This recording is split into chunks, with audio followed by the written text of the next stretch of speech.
नमस्कार के news national के मंच पे आपका स्वागत है। मैं हूं जागृति। देखते हैं देश विदेश की अब तक की बड़ी खबरें। एक नजर हेडलाइंस पे। भारत पाकिस्तान अंतर्राष्ट्रीय सीमा और नियंत्रण रेखा पर एनडीए सरकार के दौरान दोनों पक्षों की ओर से गोलीबारी में सबसे अधिक लोग हार हुए थे। एशिया के बाद अफ्रीकी देशों को अपने आर्थिक कूटनीति की जाल में फंसाने की कोशिश कर रहे चीन को तगड़ा झटका। अफगानिस्तान में जलवायु संकट संघर्ष को और हवा दे सकता है। यहां के कुछ हिस्से वैश्विक औसत से 2 गुना गर्म। पाकिस्तान में एक बार फिर अल्पसंख्यकों की भावनाओं से बड़ी खिलवाड़ हुई और उन्हें गहरी ठेस पहुंचाई गई। तालिबान के अल्टीमेटम से एक दिन पहले ही अमेरिकी सेना ने अफगानिस्तान छोड़ दिया। खबरें विस्तार से देखें तो भारत पाकिस्तान सीमा में अंतर्राष्ट्रीय सीमा और नियंत्रण रेखा पर एनडीए सरकार के दौरान दोनों पक्षों की ओर से गोलीबारी में सबसे अधिक लोग हताहत हुए हैं और मौतें भी हुई है। आरटीआई के तहत पूछे गए एक सवाल से इसकी जानकारी मिली है। पुणे के कार्यकर्ता प्रफुल्ल सादरा को दिए गई आरटीआई जवाब के अनुसार 2010 से फरवरी 2021 तक सीमा पार से गोलीबारी के 14,411 घटनाएं हुई है, जिनमें 266 लोगों की जान चली गई। सुलेखा निदेशक और गृह मंत्रालय में सीपीआईओ द्वारा दिए गए जवाब के अनुसार इसमें कांग्रेस के नेतृत्व वाली सप्रंग सरकार के दौरान 2010 से 2014 के बीच में 1178 फायरिंग और 2015 से फरवरी 2021 तक भाजपा की नेतृत्व वाली राजग सरकार के तहत 13,235 फायरिंग की घटना शामिल है। सारदा ने बताया कि सीमा पर दर्ज की गई मौतों में कुल 138 सुरक्षा कर्मियों की जान चली गई है। इसमें 2010-2014 के बीच में 20 और 2015 से फरवरी 2021 तक में 118 मौतें शामिल हैं, जो 7 वर्षों में लगभग 6 गुना है। 129 नागरिक की मौतों पर भी यह परिस्थिति रही, जो कि 2010 से 2014 से बढ़कर 2015 से इस साल फरवरी तक 111 हो गई थी। यह आंकड़ों में 6 गुना उछाल हुआ है। आरटीआई के माध्यम से पता चला कि इस दौरान 664 जवानों को चोटें भी लगी। इनमें से 97 को 2010-2014 और बाकी 567 सैनिकों को 2015 से फरवरी 2021 के दौरान घायल हुए थे। इसी अवधि के दौरान सीमाओं के आसपास रहने वाले नागरिक आबादी को 132 2010 और 2014 में घायल हुए, जो एनडीए शासन के तहत 4 गुना बढ़कर 576 हो गई। शारदा का कहना है कि आरटीआई के खुलासे से पता चला है कि कैसे पूर्व प्रधानमंत्री मनमोहन सिंह के यूपीए कार्यकाल की तुलना में एनडीए प्रधानमंत्री नरेंद्र मोदी के तहत सुरक्षा बल और नागरिक आबादी दोनों के लिए सीमाएं असुरक्षित हो गई है। एशिया के बाद अफ्रीकी देशों को अपने आर्थिक कूटनीति की जाल में फंसाने की कोशिश कर रहे चीन को तगड़ा झटका लगने वाला है। डेमोक्रेटिक रिपब्लिक ऑफ कांगो की सरकार ने चीन के साथ लगभग 44,000 करोड़ की माइनिंग डील की समीक्षा करनी शुरू कर दी है। कांगो के वित्त मंत्री निकोलस काजादी ने बताया कि सरकार चीनी निदेशकों के साथ किए गए माइनिंग अनुबंधों की समीक्षा कर रही है। यह सौदा $6 बिलियन का है, जिसे इंफ्रास्ट्रक्चर फॉर मिनरल्स डील का नाम दिया गया। राष्ट्रपति फेलिक्स त्सेकीद ने मई में कहा था कि कुछ खनन अनुबंधों की समीक्षा की जा सकती है, क्योंकि वे कांगो के पर्याप्त रूप से लाभान्वित नहीं कर रहे हैं। कांगो कोबाल्ट का दुनिया का सबसे बड़ा उत्पादक और अफ्रीका का तांबे का प्रमुख खनन करता है। इसी कारण चीन कई साल से इस देश पर अपनी लालच वाली नजरें गड़ाए हुए है। कांगो सरकार ने इस महीने घोषणा की थी कि उसने चीन मोलिब्डेनम के बड़े पैमाने पर टैन के फंगुरु में कॉपर एंड कोबाल्ट माइनिंग के भंडार और संसाधनों का पुनः मूल्यांकन करने के लिए एक आयोग का गठन किया था। इसके जरिए सरकार अपने अधिकारों का दावे को मजबूत करना चाहती है। वित्त मंत्री निकोलस काजादादी ने एक इंटरव्यू में कहा था कि 2007 का सौदा चीनी राज्य के स्वामित्व वाली कंपनियों में सिनोहाइड कॉर्प्स और चाइना रेलवे ग्रुप लिमिटेड के साथ हुआ है।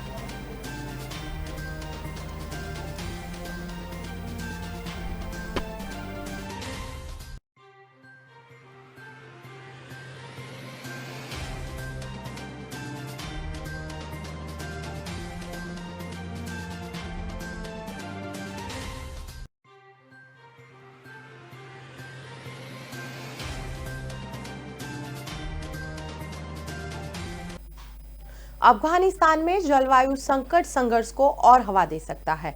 यहाँ के कुछ हिस्से वैश्विक औसत से 2 गुना गर्म हैं। बारिश काफी कम है। कृषि के लिए उपयुक्त उत्तर और पश्चिम के इलाके 3 साल में दूसरी बार सूखे का सामना कर रहे हैं। काबुल यूनिवर्सिटी में प्रोफेसर नूर अहमद अखुनजादा बताते हैं कि चीन चौथाई आबादी कृषि पर निर्भर है और कोई भी अप्रत्याशित मौसमी आपदा ला सकता है, खासकर ऐसे देश में जहां कोई स्थिर सरकार नहीं है। करीब 1/3 लोग खाद्य संकट से जूझ रहे हैं। इस युद्ध की वजह से कई लोग फसल नहीं बो सके। सूखे की वजह से फसल खराब होना तय है। विश्व खाद्य कार्यक्रम का कहना है कि 40% फसल तबाह हो गई है और गेहूं की कीमतें 25% बढ़ गई। दुनिया के 25 देशों में सबसे अधिक जलवायु परिवर्तन की चपेट में वे देश हैं जहां संघर्ष और अशांति है। गर्मी और सूखे की वजह से अफगानिस्तान में बच्चों के लिए दुनिया का 15वां सबसे जोखिम भरा देश है। यहाँ 20 लाख बच्चे कुपोषित हैं। फिलहाल तालिबान समस्या को खत्म करने की जगह होर्डिंग से महिलाओं को हटाने पर ज्यादा सक्रिय नजर आ रहा है। विश्लेषकों का कहना है कि जल प्रबंधन अफगान नागरिकों के साथ तालिबान की वैधता के लिए अहम होगा। यहाँ पानी हमेशा बड़ा मुद्दा रहा है। तालिबान हेरात शहर के बांध पर बार बार हमला करता है। 2018 के सूखे में 3.71 लाख अफगानियों को घर छोड़ना पड़ा था। पाकिस्तान में एक बार फिर अल्पसंख्यकों की भावनाओं से बड़ी खिलवाड़ हुई है और उन्हें गहरी ठोस पहुंचाई गई। सोमवार को जन्माष्टमी के पावन अवसर पर यहां के सिंधु प्रांत के संघार जिले के खिपो इलाके में मंदिर में तोड़फोड़ की गई। यह मंदिर भगवान कृष्ण का है। इसमें रखी मूर्तियों को तोड़ दिया गया और वहां मौजूद हिंदुओं से मारपीट और बदसलूकी भी की गई। घटना के बाद इलाके में तनाव का माहौल है। सिंध में हुई घटना की जानकारी पाकिस्तान के ह्यूमन राइट एक्टिविस्ट राहत आसिस्टन ने भी सोशल मीडिया पर दी है। उन्होंने कहा, मंदिर पर हमला इसलिए किया गया क्योंकि यहाँ हिंदू समुदाय धूमधाम से भगवान श्री कृष्ण का जन्मोत्सव मनाने में जुटे थे। सिंध प्रांत के खिरपो इलाके में हुई इस घटना की तस्वीरें कुछ ही देर में सोशल मीडिया के जरिए लोगों तक पहुंच गई। इनमें साफ नजर आ रहा है कि प्रभु नंदलाल की प्रतिमा के दोनों हाथ तोड़ दिए गए हैं। कंधे से गमछा उतारकर उस पर श्री कृष्ण की प्रतिमा को रखा गया। घटना के बाद पुलिस भी वहां पहुंची, लेकिन उसने सिर्फ भीड़ को वहां से हटाया। अब तक किसी की गिरफ्तारी की खबर नहीं मिली। रिपोर्ट्स के मुताबिक जन्माष्टमी के मौके पर यहां काफी संख्या में लोग जुटे थे। आयोजन के लिए जिला प्रशासन और पुलिस से मंजूरी भी ली गई थी। तालिबान के अल्टीमेटम से एक दिन पहले ही अमेरिकी सेना ने अफगानिस्तान छोड़ दिया। रात करीब 12 बजे काबुल एयरपोर्ट से सेना का आखिरी दल रवाना हुआ था। इसके साथ ही अमेरिकी सेना के यहाँ 20 साल चले संघर्ष का अंत हो गया। उधर अमेरिकी सेना की विदाई हुई और उधर तालिबान ने अफगानिस्तान की आज़ादी का ऐलान कर दिया। इस खुशी में उसके लड़ाकों ने हवाई फायर किए। तालिबान ने कहा है कि इस जंग में हमारी जीत हुई है। यह घुसपैठियों के लिए एक सबक है। तालिबान के साथ हुए समझौते के तहत अमेरिका को 31 अगस्त से पूरी तरह अफगानिस्तान को छोड़ देना था, लेकिन अमेरिका 24 घंटे पहले ही अफगानिस्तान से निकल गया। जैसे ही अमेरिका के 4 सैन्य परिवहन विमान C-17 ने काबुल एयरपोर्ट से उड़ानें भरी, तालिबान के लड़ाकों ने जश्न में फायरिंग शुरू कर दी। अमेरिकी विमानों ने अफगानिस्तान का एयर स्पेस छोड़ा भी नहीं था कि तालिबान ने अफगानिस्तान के अमेरिका मुक्त होने की घोषणा भी कर दी। इसी बीच नॉटम ने आपात संदेश जारी कर कहा कि काबुल एयरपोर्ट अब किसी के नियंत्रण में नहीं है और यहां कोई एयर ट्रैफिक कंट्रोलर भी नहीं है। इसका मतलब ये है कि किसी विमान का यहां से उड़ना या उतरना सुरक्षित नहीं है। वहीं तालिबान का कहना है कि उसके स्पेशल फोर्स बदरी 313 ने काबुल हवाई अड्डे की सुरक्षा की कमान संभाल ली है। उधर जनरल मैकेंजी ने अमेरिका में अफगानिस्तान से अमेरिकी सैनिकों की पूरी तरह वापसी की घोषणा कर दी। जनरल मैकेंजी ने भी यह बताया कि अफगानिस्तान छोड़ने की कोशिश कर रहे कुछ अमेरिकी नागरिक अभी अफगानिस्तान में ही रह गए हैं। महाराष्ट्र में भूस्खलन की बड़ी खबर सामने आई। औरंगाबाद में लैंडस्लाइड के चलते कई गाड़ियां मलबे में दब गई हैं। दरअसल उत्तरी महाराष्ट्र और मराठवाड़ा के कई जिलों में सोमवार से भारी बारिश हो रही है।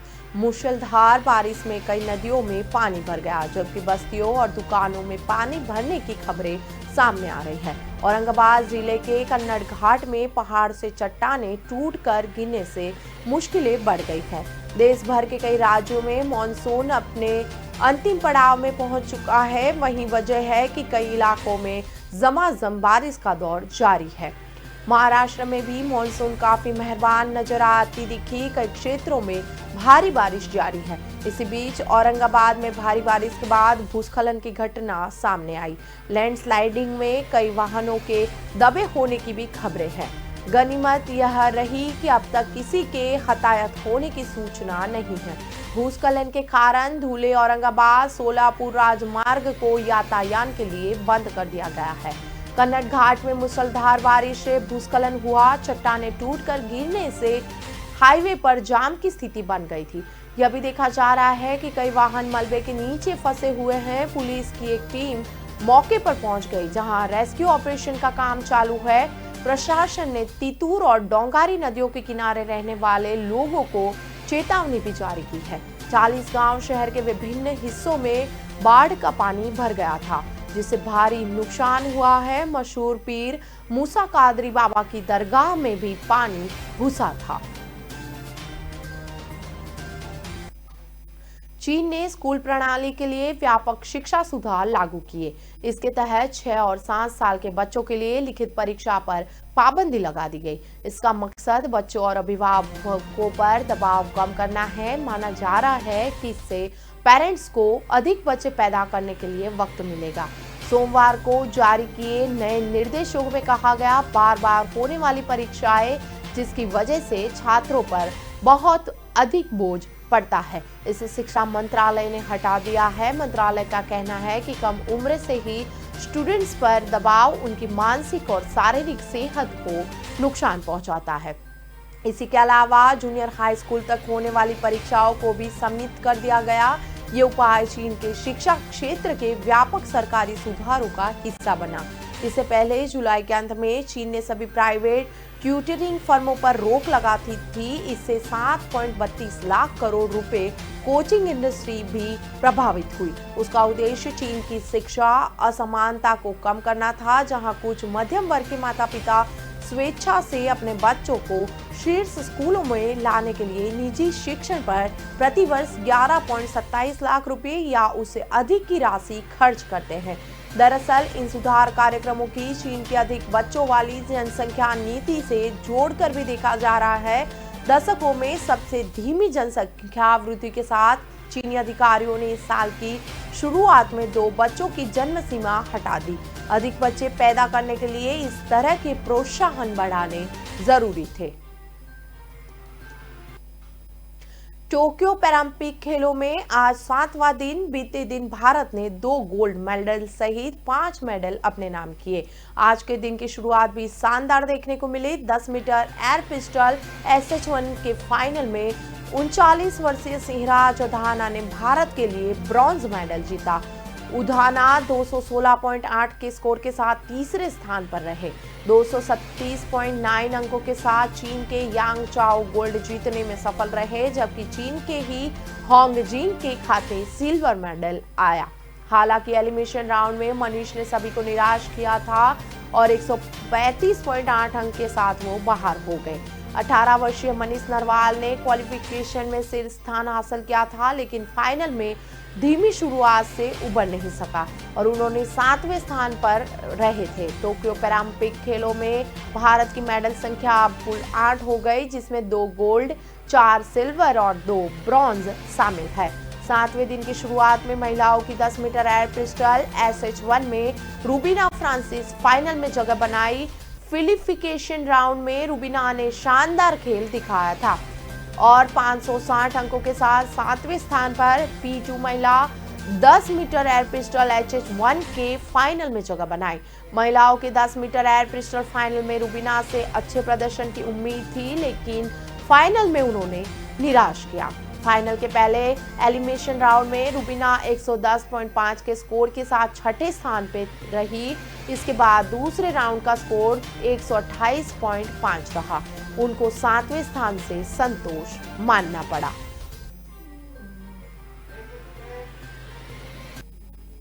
फिलहाल वक्त हो चला है ब्रेक का। ब्रेक के बाद तुरंत मिलेंगे।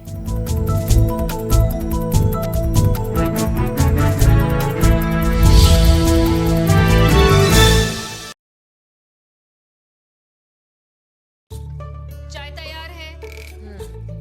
मैं चेंज करके आती हूँ। मैं चेंज करके आती हूँ। मैं चेंज करके आती हूँ। लायरा का नया कलेक्शन, बहाने कम पड़ जाएंगे पर स्टाइल्स नहीं। Lyra, time to style.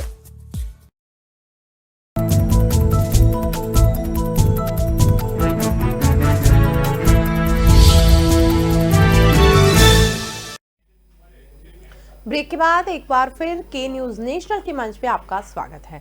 Supreme court का एक बड़ा झटका रियल एस्टेट कंपनी सुपरटेक को मंगलवार को लगा। मंगलवार को सुप्रीम कोर्ट से एक बड़ा झटका लगा। दरअसल सुप्रीम कोर्ट ने सुपरटेक के नोएडा एक्सप्रेस स्थित एमराल्ड कोर्ट प्रोजेक्ट के एपेक्स एंड स्थायी 16 और 17 को अवैध ठहराया है और दोनों 40 मंजिला टावरों को ढहाने का आदेश दे दिया। शीर्ष अदालत ने कंपनी को फ्लैट खरीदारों को ब्याज सहित पैसे वापस करने का भी आदेश दिया है। अपने फैसले में सुप्रीम कोर्ट का कहना है कि नोएडा में सुपरटेक ने एमराल्ड कोर्ट में लगभग 1000 फ्लैटों वाले ट्विन टावरों का निर्माण नियमों के उल्लंघन के साथ किया था और सुपरटेक द्वारा अपनी लागत से ही 2 महीने की अवधि के भीतर इसे तोड़ा जाना चाहिए। सुप्रीम कोर्ट ने सुपरटेक का आदेश देते हुए कहा था कि नोएडा में ट्विन टावरों के सभी फ्लैट मालिकों को 11% ब्याज के साथ पैसे वापस किए जाए। फैसले में कहा गया कि टावर्स तोड़ते वक्त अन्य भवनों को नुकसान नहीं पहुंचना चाहिए। बता दें कि सुप्रीम कोर्ट के justice DY Chandrachud, justice MR Shah ने इस मामले की सुनवाई की। बता दें कि 2014 में इलाहाबाद हाई कोर्ट ने भी इस टावर्स को गिराने का निर्देश दिया था, जिसे अब सुप्रीम कोर्ट ने सही माना है। किसान नेता मनजीत सिंह राय का एक बड़ा खुलासा सामने आया। राजनीतिक दलों की रैलियों के विरोध को लेकर संयुक्त किसान मोर्चा नेता मनजीत सिंह राय ने एक बड़ा खुलासा किया। भारतीय किसान यूनियन दोबा के प्रधान मनजीत सिंह राय ने कहा कि कुछ शरारती लोग किसान आंदोलन के बीच में घुस गए हैं। अब अकाली दल की रैली होती है तो कांग्रेस व आम आदमी पार्टी वाले घुस जाते हैं। जब कांग्रेस की रैली होती है तो दूसरी पार्टियों के लोग आ जाते हैं। इसी तरह आम आदमी पार्टी की रैली में भी दूसरे विरोधी पार्टी वाले लोग आ जाते हैं। मनजीत राय का कहना है कि इस तरीके से ये किसानों का नाम लेकर विरोध करते हैं। इन्हें उकसाने वाले राजनीतिक लोग होते हैं। किसानों से अपील है कि किसी के उकसावे में न आए। अगर जीतना है तो दिल्ली मोर्चे को मजबूत करें। मनजीत राय ने कहा कि पंजाब में विरोध करना बंद करो, किसान राजनीतिक दलों के कार्यक्रमों में न जाए और दिल्ली मोर्चे की संख्या बढ़ाए। हरियाणा के मुख्यमंत्री मनोहर लाल खट्टर ने भी कहा कि वहां लोग कम हैं, इसीलिए सभी किसान दिल्ली में सिंधु व टिकरी बॉर्डर पर लगे मोर्चे को मजबूत करें। हरियाणा के मुख्यमंत्री मनोहर लाल खट्टर ने सोमवार को चंडीगढ़ में एक कॉन्फ्रेंस करके कहा कि मुझे पता है दिल्ली मोर्चे में कितने किसान हैं, मेरे पास रोज रिपोर्ट आ रही है। खट्टर ने यह भी कहा कि मोर्चे में पंजाब के ही लोग अधिक हैं। जबकि हरियाणा के लोग विरोध नहीं कर रहे। इसके बाद एक बार फिर सबका ध्यान किसान मोर्चे में जुटी भीड़ की तरफ चला गया, जिससे किसान संगठनों को भी चिंता होने लगी है। पश्चिम बंगाल की राजधानी कोलकाता से 200 किलोमीटर दूर बीरभूम जिले में एक गांव है कोट। यहाँ के रहने वाले 12 साल के जाकिर हुसैन अपने पूरे परिवार के साथ 3 साल पहले बीजेपी में शामिल हुए थे। पहले परिवार टीएमसी में था, लेकिन मतभेद के चलते वे बीजेपी में शामिल हो गए। जाकिर को बीजेपी ने विधानसभा चुनाव में बूथ एजेंट नियुक्त किया था। 8 मई की भीड़ ने उस पर हमला किया। 16 मई को उसकी मौत हो गई। उनके छोटे बेटे का नाम मोहम्मद नसरुद्दीन है। ये मुस्लिम बहुल गांव है। यहाँ बीजेपी कभी नहीं जीती।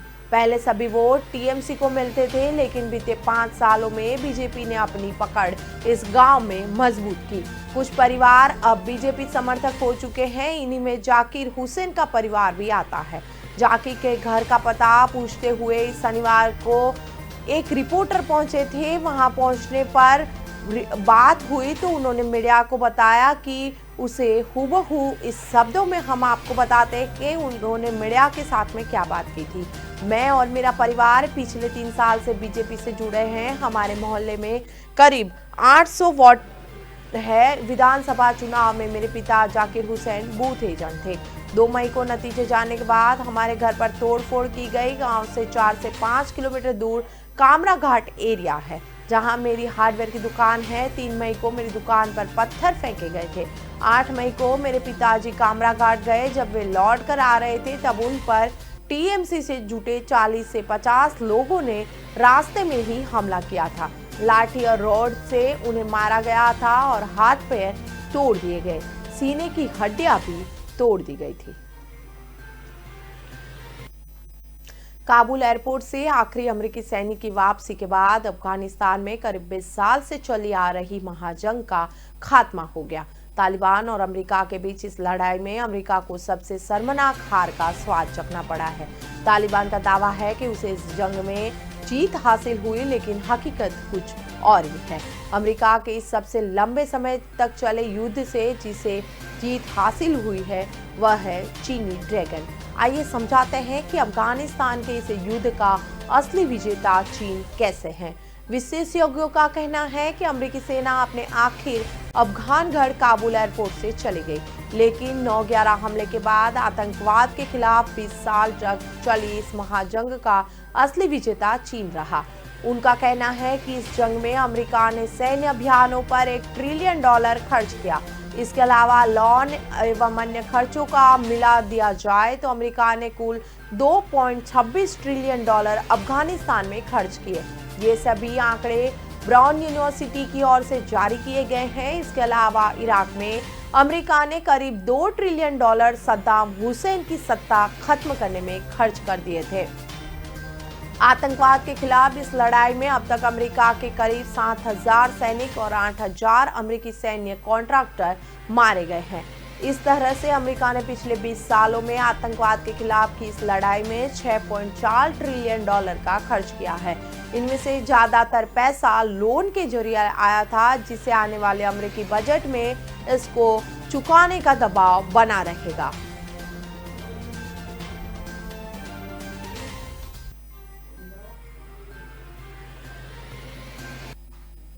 Inter governmental panel on climate change की नई रिपोर्ट ने जलवायु संकट के बारे में हमारे डर को सही साबित किया। पेरिस समझौते में ही खींची गई 1.5 डिग्री सेल्सियस वार्मिंग यानी तापमान की सीमा पहले के अनुमान के मुकाबले काफी नजदीक है और अब हमारे पास अपनी धरती को संकट से बचाने के लिए निर्णायक विकल्प भी है। धरती ज्यादा गर्म होने पर सूखे की बारंबारता में वृद्धि होने के साथ गर्म हवाओं के चलने और चक्रवाती तूफानों की घटना में बेहताशा बढ़ोतरी होगी। पिछले कुछ सप्ताह में दुनिया भर से सामने आई खबरों ने दिखाया है कि मौसम संबंधित घटनाएं लाखों लोगों को व्यापक रूप से प्रभावित कर रही है। ऐसे में भारत भी इसकी चपेट में आ चुका है, लिहाजा हमें इनसे बचने की तैयारी अभी से ही शुरू करनी होगी। भारत को मौसम की चरम घटनाएं और उसके मिश्रित प्रभाव के खिलाफ सुरक्षा तैयार करने के लिए प्रादेशिक और जिला दोनों ही स्तरों पर जलवायु परिवर्तन रोकने की गतिविधियों को बढ़ाने की जरूरत है। Counselling on energy environmental and water यानी CEW का एक अध्ययन बताता है कि देश में करीब 75% जिले मौसम की चरम घटनाओं के प्रमुख केंद्र है।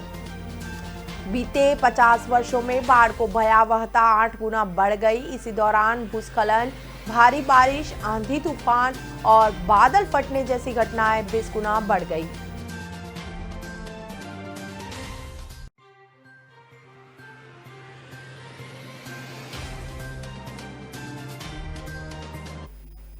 अभी की खबरों में बस इतना ही। ज्यादा खबरों के लिए जुड़े रहे के न्यूज के साथ। नमस्कार।